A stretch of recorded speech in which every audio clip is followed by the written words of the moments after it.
Olá, boa noite. Eu sou Fernando Rodrigues e este é o Poder em Foco, um programa de entrevistas em parceria editorial do SBT com o jornal digital Poder 360. Hoje, o Poder em Foco recebe o advogado criminalista Antônio Carlos de Almeida Castro, mais conhecido de todos por Cacai. Mineiro, já defendeu mais de 80 governadores, 4 ex-presidentes da República, dezenas de congressistas e ministros de Estado. E também já defendeu grandes empreiteiras, banqueiros e empresários. Boa noite, doutor Cacai. Boa noite, Fernando. Alegria enorme para mim estar aqui com você.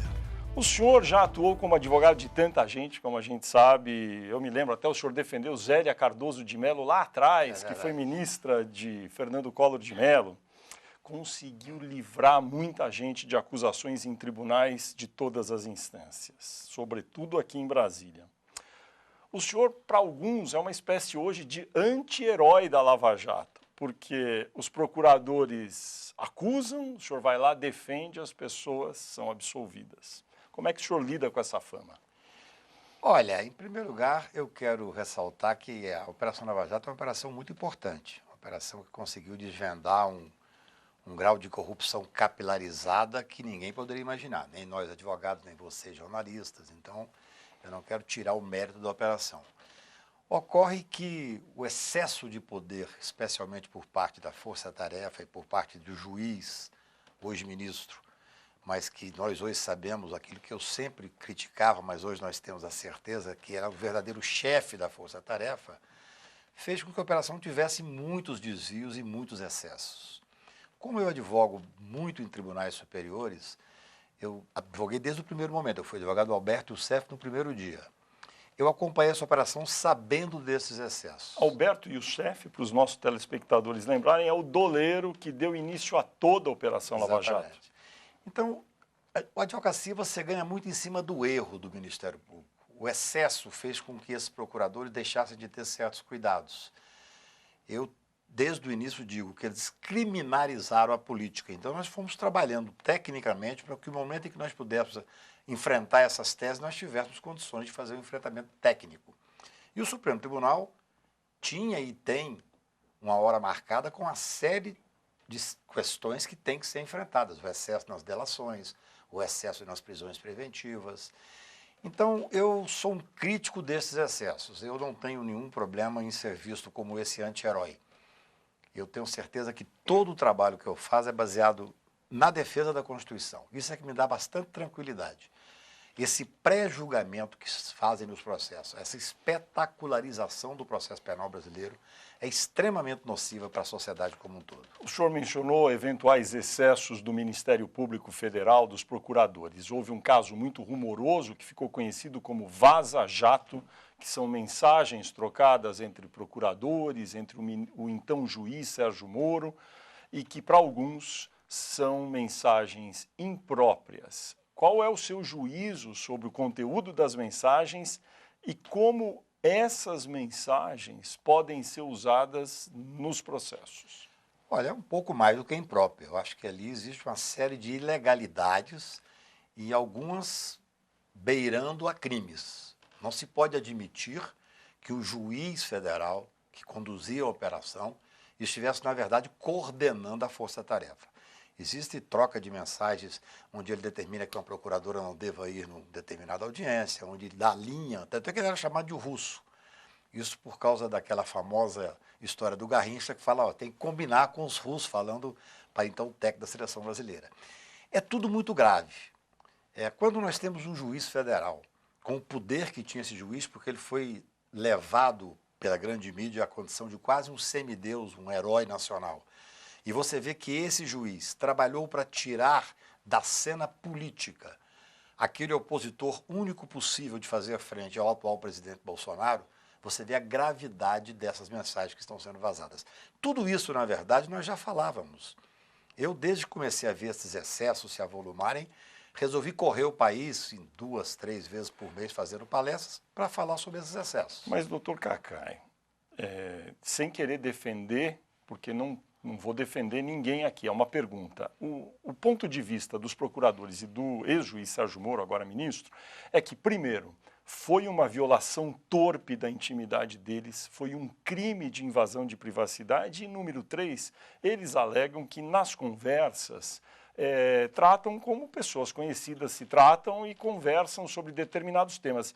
E o próprio juiz Moro, ex-juiz agora, diz que não dava determinações e que diz que é comum as partes conversarem com o juiz. Olha, eu gostaria apenas que os procuradores e este juiz ou ex-ministro usassem a mesma régua que eles usaram para prender e para condenar algumas pessoas.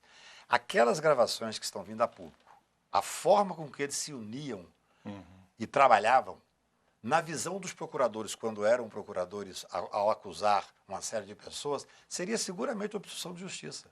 Por muito menos a Procuradoria da República pediu a prisão de clientes meus, alegando obstrução de justiça. E vou dizer, para ser coerente, o então juiz Moro teria que determinar a prisão dele, porque seguramente está... Isso é uma impossibilidade prática. Claro, eu estou fazendo isso para as pessoas refletirem. Não se pode ter 2 pesos e 2 medidas.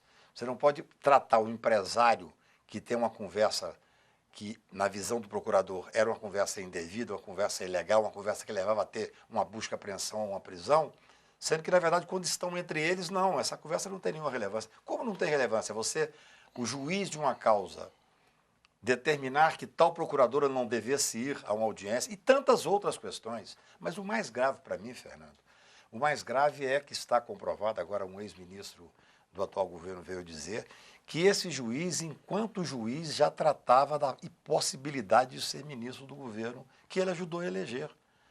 Isso, para mim, é um tapa no Poder Judiciário. Eu converso muito com pessoas do Poder Judiciário, ministros e juízes, há uma séria insatisfação em relação a isso. Como hoje nós temos uma pessoa que tem até mais popularidade, com todo o direito, ele tem direito de ser candidato à presidência da República, eu não tiro, obviamente, os méritos dele e o direito dele. Mas ele não poderia ter influenciado numa eleição onde ele tinha interesse claro, determinado. Objetivamente, as conversas foram interceptadas de maneira ilegal, cometeram um crime. Essas conversas, o conteúdo delas, o conteúdo poderá ser usado em algum processo? Se nós formos ver o que o juiz Moro falava das conversas, que ele inclusive vazava, ele admitiu depois que vazava, o que ele dizia? O que interessa é o conteúdo. Eu, como advogado de defesa e como defensor rigoroso da Constituição, tenho dúvida se devemos usar conversas gravadas de forma indevida. Eu não sei como foi feita essa gravação. Eu desconheço, eu sei apenas que elas foram chegadas a um determinado jornalista, que é um jornalista de coragem e de competência mundialmente reconhecida, e isso veio a público. Qual era a visão em situações parecidas dos procuradores? Lógico, não quando eles estão sendo gravados. E do juiz. É que o que interessava era ver o conteúdo das conversas. Então eu acho que, especialmente quando se trata da coisa pública, se trata de um processo que tem essa dimensão para o Estado brasileiro, nós não podemos ter essa hipocrisia. Eu acho que isso tem que ser enfrentado, isso tem que ser investigado. E digo mais, se a conversa for obtida de forma ilegal, ela não pode ser muitas vezes usada para acusar alguém. Mas ela pode ser usada na defesa das pessoas. É óbvio que pode. Então, por exemplo, a prova de que houve ali uma parcialidade poderá fazer com que o cidadão que foi prejudicado peça a nulidade do processo. Tem casos que demoram muito no Brasil para terem o seu julgamento concluído, trânsito em julgado. E em 2019, o Supremo Tribunal Federal decidiu que é necessário, sim, como determina a Constituição, que todo o processo esteja concluído, né, o trânsito em julgado, esse jargão do meio jurídico, para que a pessoa possa, enfim, cumprir a pena caso condenada. Há muitas discussões sobre isso. Eu acho que foi uma boa decisão essa, porque a percepção da população é que não se fez justiça. Olha, eu fui o autor, fui eu que assinei a primeira ação direta de constitucionalidade, evidentemente por uma questão simples, para cumprir a Constituição. Nós temos a Constituição que tem como cláusula pétrea a presunção de inocência. Então, se existem argumentos fortes contrários a esta decisão, que se faça essa decisão dentro do Congresso Nacional.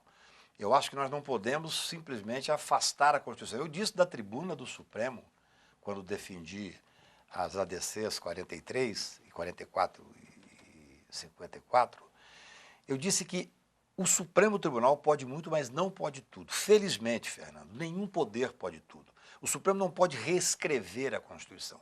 Nós não podemos ter 11 constituições no Brasil. Quando eu ouço alguém falar, especialmente se for um ministro supremo, que tem que julgar de acordo com a voz das ruas, isso não é que me soa estranho, não, isso dói. Porque é você absolutamente deixar de lado qualquer ensinamento primário que a Constituição é que tem que gerir a nação. Mas muito bem, doutor Cacá. E o problema é que a maioria dos brasileiros olha casos em que pessoas ficam décadas, às vezes, porque têm recursos, podem contratar advogados como o senhor, muito competente, que as defendem, e elas têm o direito disso, só que elas não vão presas nunca e às vezes o processo prescreve. Como mitigar esse problema? Olha, em primeiro lugar, foi muito bom quando eu entrei com essa ADC que as defensorias públicas vieram como amicus curiae, amigo da corte, vieram participar da tese que eu defendia, para comprovar que, desculpe, é uma falácia achar que essa tese favorecia tão somente ou prioritariamente as pessoas que têm poder aquisitivo. Ao contrário, o direito penal brasileiro, o cliente preferencial dele é o negro, o pobre, a prostituta, aquele que não tem acesso sequer a advogado. A Defensoria faz um belíssimo trabalho e mostrou isso por número. Agora, os processos demoram muito? Sem dúvida nenhuma. Nós temos que instrumentalizar o Poder Judiciário. Hoje se fala em mitigar, por exemplo, a questão da prescrição. A prescrição é um direito do cidadão e é um dever do Estado dar celeridade ao processo. Se você afasta a prescrição, deixa de existir prescrição em certos casos, o Estado vai ser mais moroso ainda, o Poder Judiciário vai ser mais moroso ainda. O que nós temos é que dar estrutura do Poder Judiciário para que ele julgue o processo com rapidez. Na sua opinião, então, porque essa discussão sobre prescrição é a seguinte, criou-se uma tese de que, já que é necessário o trânsito em julgado, vamos, pelo menos, a partir do segundo julgamento, da segunda instância, que aquele crime do qual uma pessoa é acusada não prescreva mais, interrompe-se o prazo de prescrição.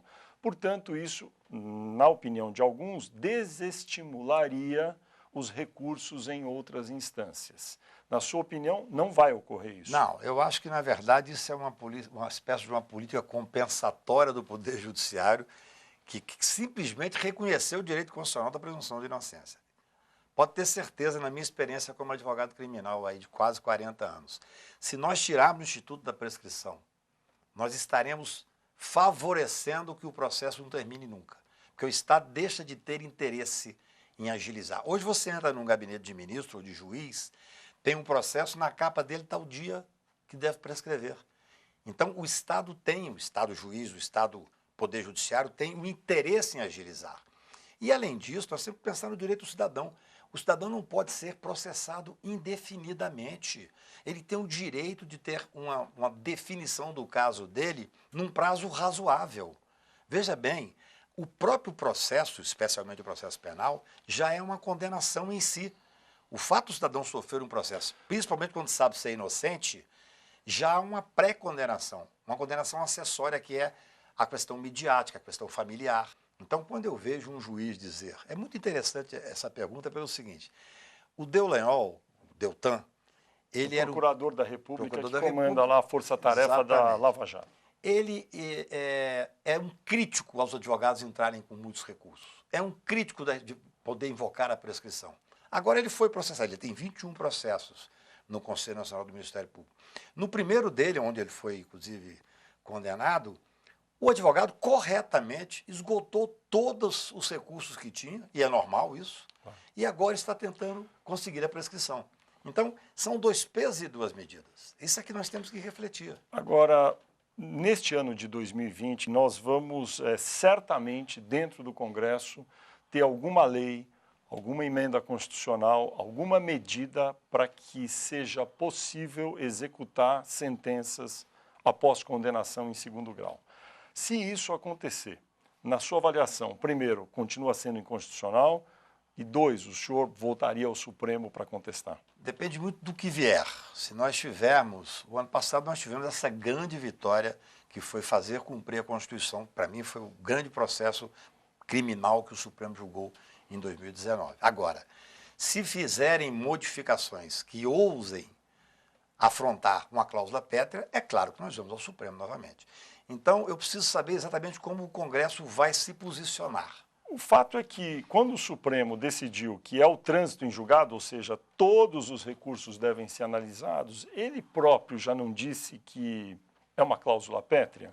Como é possível, então, apesar de o próprio presidente do Supremo, Dias Toffoli, ter dito que o Congresso poderia alterar, parece que isso não é consenso lá dentro. Então, qual a sua opinião sobre isso? É exatamente isso, Fernando. Eu não entendo qual caminho poderá ser trilhado pelo Congresso para reverter essa decisão do Supremo. Porque o Supremo foi muito claro que é uma cláusula pétrea, está definido. Realmente, o presidente, talvez também numa política compensatória, logo após o julgamento, comentou, não, agora a bola está com o Congresso Nacional. Isso foi ruim, deu uma certa instabilidade naquele momento.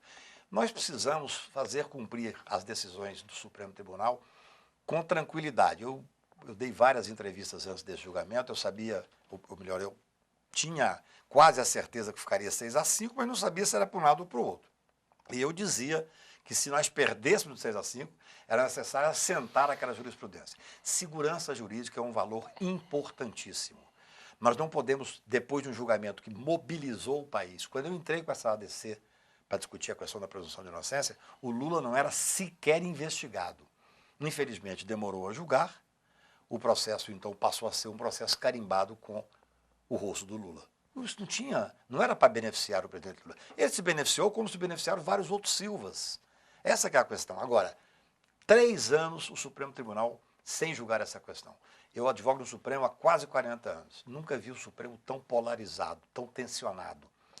Depois que acaba o julgamento, já começar a pensar em mudar a Constituição, para mim isso é prematuro e demonstra certa insegurança jurídica que não faz bem para a democracia. O Supremo Tribunal Federal tem extrapolado em algumas decisões e feito, como dizem deputados e senadores, legislado ele próprio, Supremo? Infelizmente, sim. Eu sou um crítico desse excesso do Supremo Tribunal Federal. Por exemplo, a questão da homofobia. O Congresso Nacional deveria ter tratado disso e considerado crime. Não fez. O plenário do Supremo, até com a melhor das intenções, mas não competia, do meu ponto de vista, não competia ao plenário fazer isso. Eu penso que o Supremo Tribunal, até por isso, ele pode muito, mas não pode tudo, ele tem que ter uma contenção própria. O ministro Dias Toffoli, quando assumiu a presidência, no discurso de posse, disse que o Supremo teria que deixar esse protagonismo. Eu fiquei extremamente feliz com essa expressão dele. No entanto, não é o que se vê. Eu acho que o Supremo ainda atinge um protagonismo exagerado. Os poderes têm que ser relativamente harmônicos. Eu vi coisas nos últimos tempos de tirar do exercício um presidente do Senado, determinar a retirada de um presidente da Câmara antes do julgamento. Muitas questões, do meu ponto de vista, extrapolaram aquela função primordial do Supremo, que é cumprir a Constituição. Contra isso, há o possível pedido de impeachment de um ministro do Supremo. Em 2019, acumularam-se cerca de 20 pedidos de impeachment contra ministros do Supremo. É apropriada essa via para corrigir algo no Supremo? É absolutamente não apropriado. Na verdade, nós temos... Está na Constituição. Claro, só que a forma que está sendo usada é uma forma política. Nós temos esse senhor aí, é um advogado que até já teve um certo respeito na área jurídica, Modesto Carvalhosa, que instrumentalizou o processo do impeachment contra ministro do Supremo. Isso é muito ruim. Essa estabilidade que nós precisamos entre os poderes deixa de existir. E digo mais, eu acho que o processo de impeachment, mesmo contra o presidente da República, nós temos que usar com muita parcimônia. Quando ocorreu do presidente Collor, foi talvez naquele momento um momento de amadurecimento da sociedade brasileira. Depois, com a maior disfarçatez, usaram contra a presidenta Dilma, que não tinha nenhum motivo para o impeachment. Eu sou um crítico ferrenho do governo Bolsonaro por tudo que ele representa. Ele não mentiu. Ele está fazendo exatamente aquilo que ele prometeu durante a campanha. Mas sou absolutamente contrário a esses grupos que começam a falar em impeachment do presidente. Tem que haver uma regularidade. Você ganhou a eleição, tem que governar. A melhor forma de gerar um presidente é o outro lado tendo mais votos. E o Supremo Tribunal, isso é tradição. A gente sabe que sempre há pedidos de impeachment com cunho político. Não tanto como agora. Não tanto como agora, porque também o Supremo nunca teve tal exposição. Essa que é a questão. Quer dizer, esse excesso de popularidade dos ministros do Supremo, hoje ninguém sabe o nome dos jogadores de futebol da seleção brasileira. Mas os 11 ministros supremos, os nomes deles estão em todo momento, em qualquer bar que você sente. O ex-juiz e agora ministro da Justiça, Sérgio Moro, é sempre citado como um possível nomeado para uma vaga no Supremo. O senhor acha que seria um bom ministro do Supremo, Sérgio Moro? Olha, eu sempre falei sobre isso. Eu acho que o ministro Sérgio Moro, ele tem pretensão de ser presidente da República. Senão ele não sairia do poder que tinha, daquela quase um poder imperial que ele tinha naquela vara de jurisdição nacional lá em Curitiba, para vir para a planície para disputar durante tanto tempo uma vaga no Supremo. Eu entendo que ele não, do meu ponto de vista, não preenche os requisitos necessários para ser um bom ministro. Como assim? O ministro Sérgio Moro, ele demonstrou uma certa parcialidade, uma profunda parcialidade como juiz da 13ª Vara. Acho que isso impregnou, de certa forma, a carreira dele. Eu acho que ele deve ir para a política, onde ele sempre esteve, na verdade. Ele fazia política lá na 13ª Vara. Eu acho que ele tem o direito de ser candidato a presidente da República e, se tiver a popularidade que tem hoje, será eleito presidente da República. É assim que funcionam as democracias. Eu acho que o ministro do Supremo Tribunal tem que ter uma postura muito diferente do que tem o ministro Sérgio Moro. O senhor torce, então, para que ele não seja nomeado? Não adianta muito torcer. Eu acho o seguinte, que os requisitos objetivos para ser nomeado ministro supremo não me parece estarem todos presentes. Eu não acho que ele tem notório saber jurídico. Não acho que tem notório saber jurídico. Eu e boa parte da comunidade jurídica. Agora, claro, essa é uma decisão que o presidente da República fará à época. E eu espero, com toda sinceridade, que ele fique na batalha no campo que ele está, política.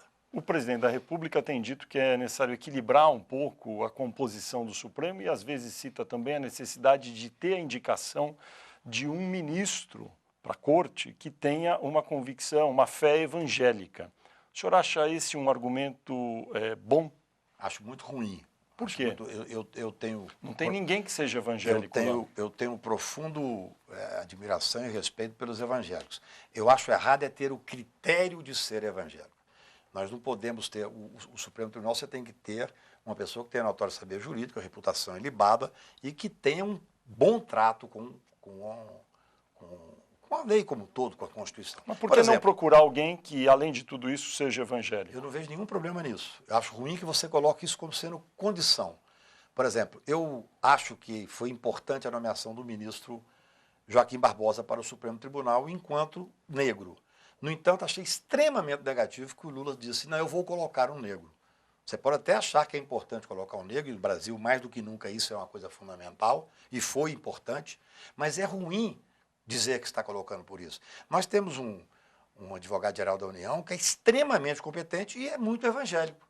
Ele seria um excelente André Mendonça. O André Mendonça seria um excelente nome para o Supremo, mas é ruim que ele vai para lá para representar os evangélicos. Não sei se eu me faço entender. Eu não vejo o senhor está querendo dizer que a condição principal não deva ser a fé religiosa? Seguramente não pode ser a fé religiosa. Se o presidente acha que tem, e ele tem o direito de achar isso, evidentemente, que ele coloque, então, um profundamente evangélico, mas sem dizer que é por isso que está nomeando. Eu me lembro que o ministro Joaquim Barbosa já chegou no Supremo com essa questão posta, não, mas ele está aqui porque é negro. Não é verdade que ele estava lá porque era negro, ele tinha os méritos dele. Mas é ruim colocar isso como sendo um requisito ou como sendo, quase, uma condição para o cargo. André Mendonça, ministro titular da AGU, Advocacia Geral da União, no seu entender, tem conhecimento, saber jurídico? Seguramente tem condições plenas de ser ministro supremo, tranquilamente. O que eu acho ruim é se, pelo fato do presidente da República ter dito isso, começar a especular que ele vai para lá porque ele é profundamente evangélico. Isso é muito ruim, isso é quase um demérito para o Supremo Tribunal e também para aquele que está sendo nomeado. Brasília tem muito lobby e não há o menor controle sobre essa atividade. O que é possível para o bem da democracia e das instituições para que isso seja mais transparente? Tem que legalizar o lobby. Existe já estudo sobre isso, existe uma lei, há tempos projetos esperando ser votado no Congresso Nacional. Alguns deputados não devem ter interesse na legalização, mas é absolutamente necessário legalizar. Mas é ilegal hoje? O problema todo chama-se a criminalização de condutas que muitas vezes não deveriam ser criminalizadas. Por exemplo? Eu sou advogado do senador Romero Jucá, do ex-senador. O senador Romero Jucá é a pessoa que mais entendia de economia no Senado Federal. Ele foi procurado por um grupo representado por um grande empresário brasileiro, Gerdau, e trocaram impressões entre os assessores, legitimamente essas impressões, para tentar legalizar e passar uma determinada lei que favorecia aos interesses nacionais. No meu ponto de vista, absolutamente legal. Só que o Procurador-Geral da República, o doutor Rodrigo Janot, à época, pegou essas trocas de informações e denunciou como sendo uma tentativa espúria de discutir um assunto que era sério. E denunciou por corrupção o senador e o empresário. Nós ganhamos, porque isso, para mim, era uma criminalização da política. O Supremo Tribunal não recebeu a denúncia. Inclusive, interessante, Fernando, que na minha defesa eu provei que, à mesma época desses e-mails trocados, a Procuradoria-Geral da República tinha mandado também para o senador Jucá, que era presidente da Comissão de Orçamento, vários pedidos de locação de verba que ia acolá. Até disse também na tribuna, falou, o Rodrigo Janot, para ser coerente, deveria ter denunciado ele próprio. Então, essa não clareza na forma com que se trata com o Congresso Nacional, com a legislação especialmente, é muito ruim. Eu acho que o cidadão tem o direito de ir lá pleitear o seu interesse legítimo do grupo que representa, tem que constar qual é o assunto que estava trabalhando no Poder Executivo, no Poder Judiciário. É assim no Poder Judiciário. No Poder Judiciário, quando você vai ao gabinete de ministro, na porta, normalmente, tem qual vai ser a audiência, até do que vai ser tratado, do processo que vai ser tratado. Então, essa transparência é absolutamente necessária. O senhor já foi advogado de tanta gente. Tem alguma causa que o senhor recusaria? Ou algum cliente de alguma natureza que o senhor diria não para ele? Olha, eu pego muito poucas causas. De cada 20 processos que me procuram, normalmente eu pego 1 ou 2. Primeiro, eu acho que tem que ter uma defesa técnica. O próprio presidente Bolsonaro me procurou, me honrou com uma procura, ele estava acompanhado do filho dele, pedindo que eu advogasse para ele numa determinada causa. Ele ainda não era presidente, ele era candidato a presidente, e eu disse a ele que não me sentia à vontade para advogar. Era aquele processo contra a Maria do Rosário. Então, eu acho que eu não critico absolutamente... Mas por que o senhor não aceitou? Porque eu não via uma boa defesa técnica, eu não teria como me empenhar. Eu acho que o processo criminal, especialmente, eu só posso pegar uma causa onde eu me entregue visceralmente a ela. E naquela relação que chegou a ter o processo entre a Maria do Rosário e o Bolsonaro, eu não me sentia à vontade de estar advogando para ele.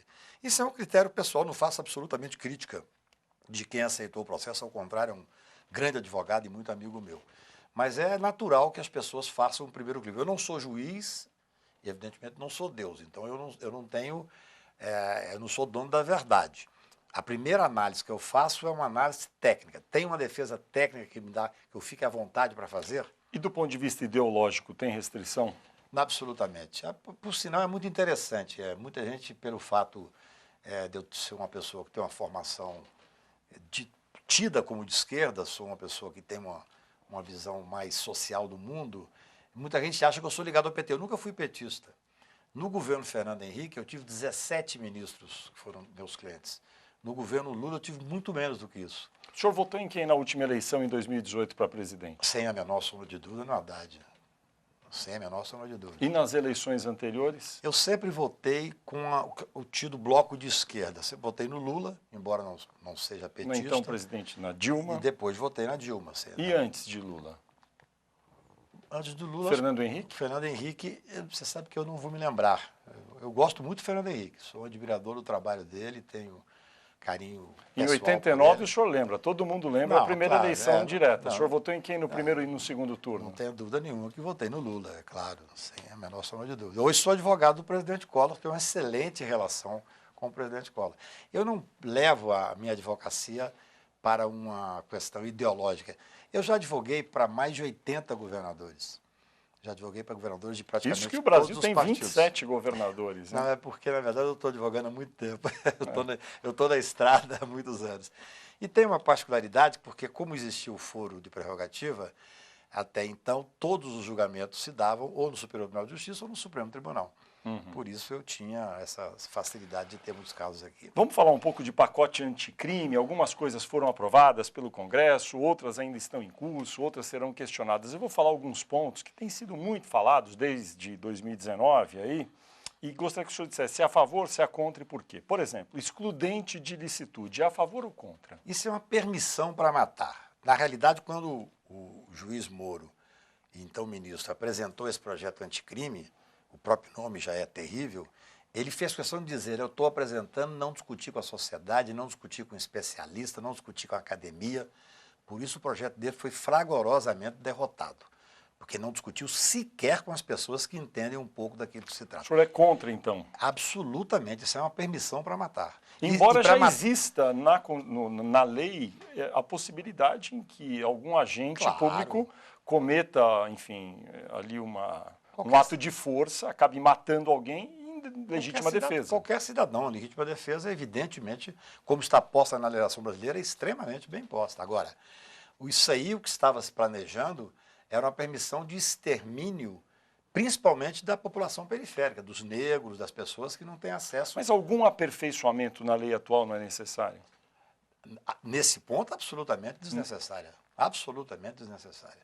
O que você tem que fazer, na verdade, é ter os julgamentos mais rápidos. Mas isso aí não precisa de absolutamente nenhum aperfeiçoamento. Aumentar o tempo máximo de prisão de 30 para 40 anos. Isso é um retrocesso. É um Por quê? retrocesso. Olha, nós estamos andando na contramão dos países civilizados. Os Estados Unidos, que para mim é o pior país para ser dado exemplo na questão criminal, já viu os erros que cometeram. Você veja bem, hoje a idade penal lá, em alguns estados, está passando para 23 anos, 24 anos. No Brasil, querem diminuir. O excesso de aprisionamento, esse encarceramento em massa dos Estados Unidos, já viu que é um fracasso, tem quase 3 milhões de pessoas presas lá. Então, o que tem que ser feito é a certeza da aplicação da lei. Se você não tiver... O Brasil tem uma lei, por exemplo, de execução penal, que é extremamente interessante. Você tem o direito à progressão de regime. Você imagina o que é botar uma pessoa 30 anos na cadeia, sabendo que ele não vai ter progressão de regime? Você está colocando o cidadão como um animal. A melhor coisa que pode ter para quem é levado ao sistema penitenciário é ter a progressão, ter o direito de diminuir pena com leitura, diminuir pena com trabalho, com bom comportamento. É o contrário do que diz esse pensamento encarcerador que preside, infelizmente, o ministro da Justiça. Tem um item aqui que é muito controverso, que é o fim da saída temporária da prisão para condenados por crime hediondo que tenham resultado em morte. Olha, eu sou contrário, inclusive, a essa denominação de crime hediondo. Para você ter um crime hediondo, Fernando, você tem que partir do pressuposto que você tem um crime bonzinho. Não existe isso. Você tem que ter uma legislação seca e as pessoas têm que responder pelo que fizeram. Há, inclusive, um exagero. Aí muitos crimes passaram a ser hediondos agora. Claro. Não, e outra coisa, a progressão de regime, o direito a ter esses benefícios é o que possibilita ter um pingo de humanização. Tem que ver que o sistema penitenciário brasileiro tem 800 mil presos, 45% de presos provisórios que não têm culpa formada. Eu entrei com habeas corpus recentemente do grupo que eu represento, trabalho junto na Europa, para o Tribunal Europeu de Direitos Humanos, para impedir que uma pessoa viesse para o Brasil, alegando a miserabilidade dos presídios brasileiros. E o tribunal deu a liminar. Agora, esse é um problema seríssimo. São cerca de 800 mil, não é? Detentos hoje em todos os tipos de prisões e cadeias. Como é que reduz isso? Porque é muito difícil reduzir isso falando que vai se soltar um número determinado de pessoas. Como é que o senhor resolveria isso? Olha, eu jamais seria juiz, em nenhuma hipótese. Eu sempre quis ser e sou advogado. Se eu fosse juiz, eu aplicaria a lei. E ao aplicar, eu soltaria boa parte das pessoas que estão presas, porque os presídios não detêm condições minimamente dignas dessas pessoas continuarem presas. Agora, é mais do que isso. Nós temos que fazer o contrário do que propunha esse projeto anterior anticrime. Esse é um projeto de encarceramento. O projeto do ministro Sérgio Moro é um projeto de encarceramento. Nós temos que mudar, nós temos que enfrentar a questão da droga, descriminalizar a droga. Você sabe que a sociedade que acompanha a gente estava falando das saídas temporárias, às vezes, quando é Natal, Dia das Mães, Dia dos Pais, sai uma pessoa e comete um crime quando saiu. Isso é muito comum no noticiário. Outro caso que deixou as pessoas um pouco chocadas foi quando, no Dia das Mães, uma moça muito conhecida, de um caso conhecido, Suzane von Richthofen, acusada e condenada por ter assassinado os pais, no Dia das Mães teve a saída temporária. Não tem nem mãe mais porque foi morta. Isso não está errado? Não, eu acho que nós não podemos, no meu ponto de vista, nunca pegar um exemplo, que é um exemplo às vezes infeliz, para condenar um direito que vai deixar de ser exercido por milhares de pessoas. Mas nesse caso... Veja bem, a sociedade, eu sei que eu sou contra a majoritária, eu sei que as pessoas não concordam comigo no todo. Eu não estou aqui para ser candidato Mas a a nada. pessoa que é condenada por matar os pais, ter direito de saída temporária no dia dos pais ou das mães? Cada caso... Como fazer nesse caso? Pessoa eu não conheço o caso concreto, eu não analisei esse processo. Não, ela foi condenada, isso é notório, né? Não dizer o estamos seguinte, aqui falando sem nenhuma... dúvida. O que eu quero dizer é o seguinte, cada caso, para a pessoa usufruir de um benefício legal, ele é analisado caso a caso por um juiz. O que nós não podemos nunca é deixar de exercer um direito porque, olha, este caso aqui, essa mulher não deveria ter saído. Então que ela não saia. Mas você simplesmente tirar da legislação esse direito que beneficia a milhares de pessoas, esse é que é o problema. A sociedade, naquele momento, não diz assim, essa senhora não deveria ter saído. Mas aí, então, talvez os juízes não deveriam ter com um pouco mais de parcimônia esse tipo de direito? Não, na verdade, eles têm muita parcimônia, tem até exagerada muitas vezes. Eu me lembro de um juiz de Minas Gerais que mandou soltar quando assumiu a cidade, porque tinha, numa cadeia pública que cabia, sei lá, 10 pessoas, tinham 50, e esse juiz foi punido posteriormente, porque fez cumprir a lei. Falando desse pacote anticrime, algumas coisas já foram aprovadas, outras não. Agora, nesse ano de 2020, certamente vão voltar aí para a discussão. O que já foi aprovado teve uma iniciativa do ministro da Justiça, Sérgio Moro, teve uma iniciativa também de um grupo de congressistas, o senhor conhece esse grupo, participou de reuniões, e também do ministro Alexandre de Moraes. O senhor acha que a participação dos congressistas, as sugestões do ministro Alexandre de Moraes contribuíram para tornar o projeto melhor do que já foi aprovado até agora? Seguramente. Ou que caminhou até agora? O projeto apresentado pelo Sérgio Moro era um desastre absoluto. Um projeto que não tinha sido discutido, um projeto de quem não conhece o sistema de segurança, um projeto só de puro encarceramento penal. O projeto do ministro Alexandre de Moraes era um projeto muito melhor, muito mais arejado, muito mais atual. E o presidente Rodrigo Maia teve uma grande participação, porque ele, se votasse naquele momento o projeto do Moro, passaria aquele projeto, com o apoio imediato que tinha. Ele, felizmente, fez esse grupo de trabalho, que trabalhou 200 dias. Realmente eu participei de várias reuniões de parte do grupo, levamos alguns advogados criminais, o grupo Prerrogativa, de amigos que conhecem um pouco a área criminal, conhecem a área penal, conhecem a realidade das presídios brasileiros, e acho que foi um avanço muito grande. Felizmente, tínhamos o projeto do ministro Alexandre de Moraes, que facilitou muito essa discussão. A palavra advogado, advogados, advocacia está cerca de 20 vezes presente na Constituição. O Brasil é o país dos bacharéis. O Brasil obriga as pessoas a constituírem advogado para se defenderem. Alguns países não obrigam isso. Há uma corporação muito forte que é a do senhor, dos advogados. Não seria bom que o cidadão que quisesse se defender sem advogado tivesse esse direito? Eu prefiro o sistema brasileiro que tem a defensoria pública, onde nós temos pessoas extremamente capacitadas fazendo um trabalho gratuito.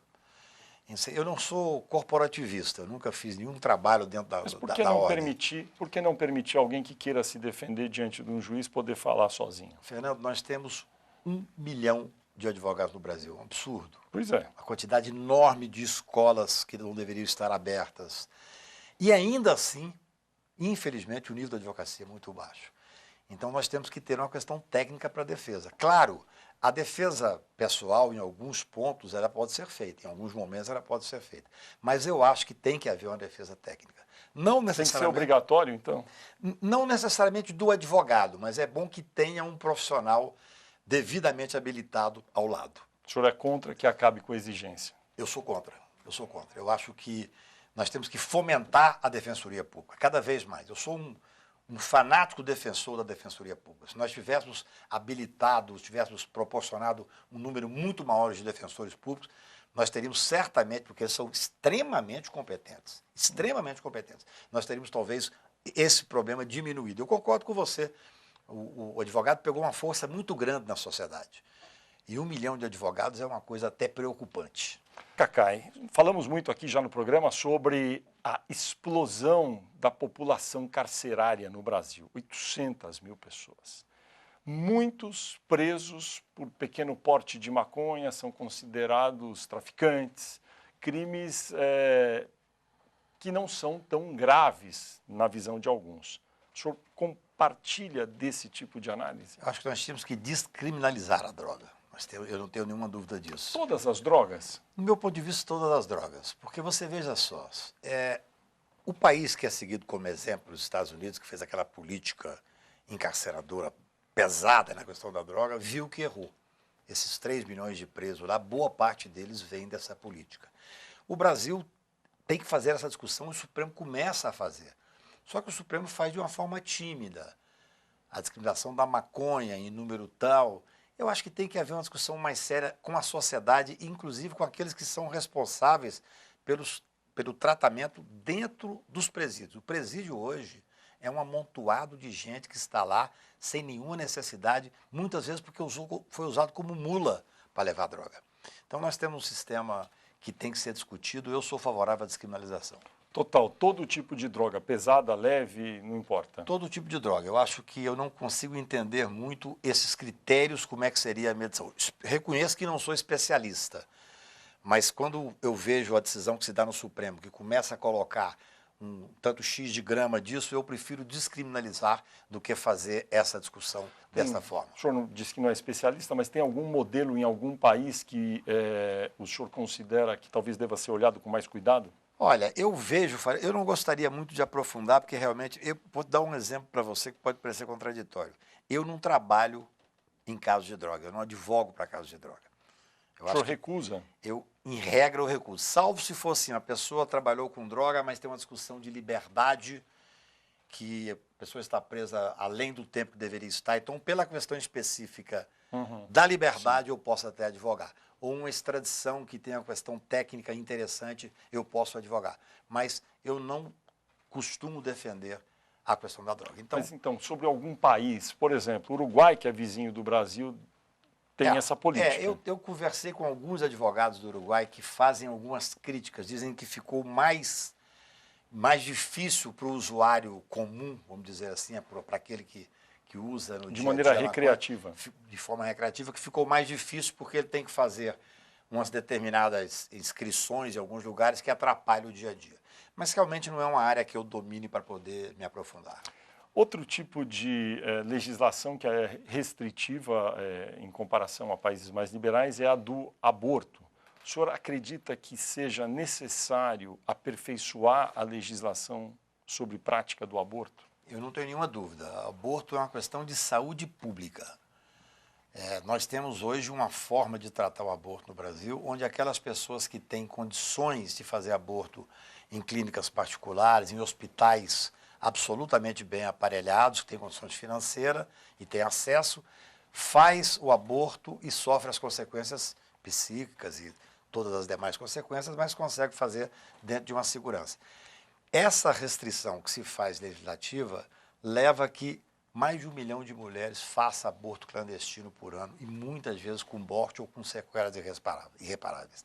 Então, o aborto é uma questão de saúde pública. A mulher tem que ter o direito de decidir o que vai fazer com o corpo dela. O senhor o senhor acompanha há muitos anos a vida política, a vida do poder em Brasília, acompanha muito a mídia também. Que mudanças o senhor viu na indústria de mídia jornalística nos últimos anos e que avaliação o senhor tem sobre a atuação dos jornais, revistas e jornais digitais também na internet hoje? Olha, eu tenho uma preocupação muito grande com esse momento que nós passamos, porque nós temos essa questão da fake news que decide eleições, que estraga a reputação de uma pessoa. A grande mídia, ela, mais ou menos, você sabe como ela funciona, a gente sabe como ela funciona. Essa espetacularização de alguns temas é extremamente negativa, mas é uma coisa que é esperada, você sabe de onde vai vir a bala. Sabe mais ou menos como vai se portar o jornal tal, como vai se portar a televisão tal. O que mais me preocupa hoje é essa mídia sem rosto.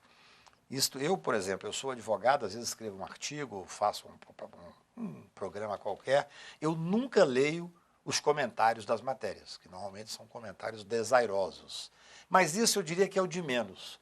O problema é deliberadamente você ter grupos que querem destruir a reputação de uma pessoa e usa essa mídia digital para isso.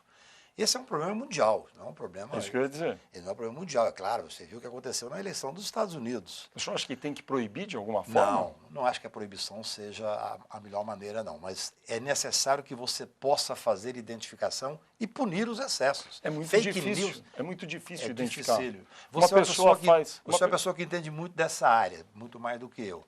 Mas, por exemplo, a indústria da fake news tem que ser enfrentada. Porque não é difícil. É difícil, mas não é impossível localizar. Qual é o grupo que está sendo contratado para poder disseminar tal ideia que é falsa? Isso é crime. Tem que poder fazer esse enfrentamento. Nas eleições, cada vez mais isso está sendo usado. Mas não é só nas eleições, não. No dia a dia de processos criminais, por exemplo, são midiáticos, onde você vê que existe uma programação para condenar alguém, por interesses os mais diversos. Esse é um assunto que eu acho que nós temos que aprofundar na sociedade e na mídia. Dr. Cacai, muito obrigado por sua presença aqui no Poder em Foco. E eu também agradeço a você, telespectador, que acompanhou o programa até aqui. Aproveito para lembrar que você pode assistir a esta entrevista nos canais do SBT Jornalismo e do Poder 360 no YouTube. No próximo domingo, logo depois do programa Silvio Santos, tem mais um Poder em Foco, sempre conversando com personalidades do ambiente do poder. Eu espero todos vocês aqui.